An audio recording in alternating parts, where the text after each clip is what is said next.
So it's Jo from London again. If I haven't met you before, welcome.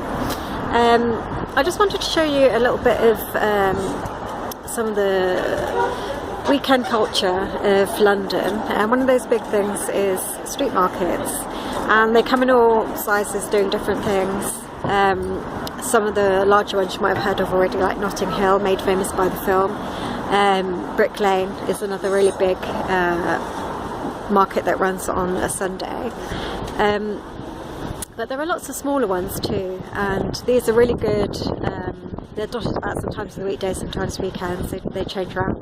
But they're really good if you want to buy some fairly kind of cheap goods like clothing, fruit and vegetables. Different markets do different things. Today I am in Roman Road. I'm just going to... So Roman Road does a lot of excess stock, I guess, clothing that's come out from warehouses that hasn't been sold. Sometimes you'll find clothing prototypes, that kind of thing. Generally very cheap. Good if you are looking to just top up your wardrobe, say with workwear and so on. You'll also find different things.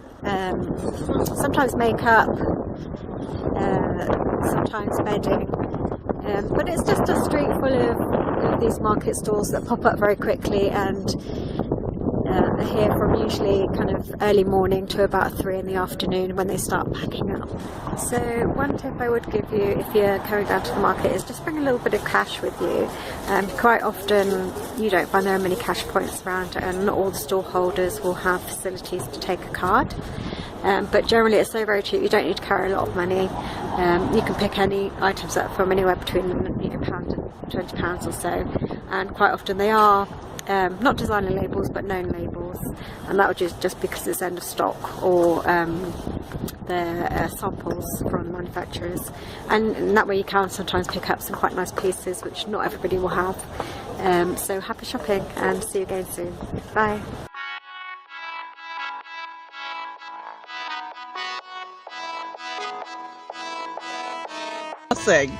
He looks like he's an old duffer who smokes a pipe, has a bit of a beer gut and plays golf. So there we go, that's who we're looking out for. Number one is the 49ers flea market, where you feel like you're where? In a hoarder's garage. Basement. She's going with basement. Attic? It could be attic. We found a shoe. We found a shoe. It was 50 cents. It was a good deal, really. 2 unmatching left shoes. Also, Denise brings the average age down by about 40 years. We did find it number though. Yeah, I'm pretty sure we were careful this driving. is what keeps people from just dying quietly in their beds. It's all very nice stuff. Listen, don't misunderstand me. If you want to buy an old game, an LP, what else do we see? Books. Ladies' jeans, your choice, $3. Yeah, there's a lot of stuff you can get for free, but I think the 49ers, like the miners, have had their day. Oh wait, but there was a great sale. Anything over $5, take 40% off. But across the street there is a gem, so hopefully we'll catch that. Thanks. The second flea market, where I have a beer now, cheap by the way. There's a live band, it's by the river. This one's huge, and by the end of the first row we bought 2 dog carriers. I bought 3 pairs of readers, glasses to read with for $5. In fact, there's a lot of 3 for $5 things.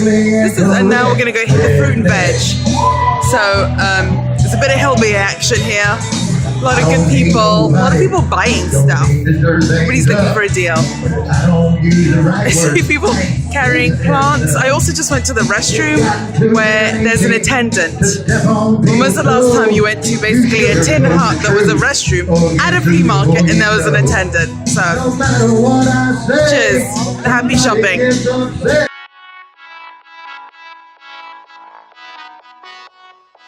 Hi guys, welcome to Tampa, Florida. I was so excited tonight when I got home and saw that Jo had done her flea market, street market video on Roman Road.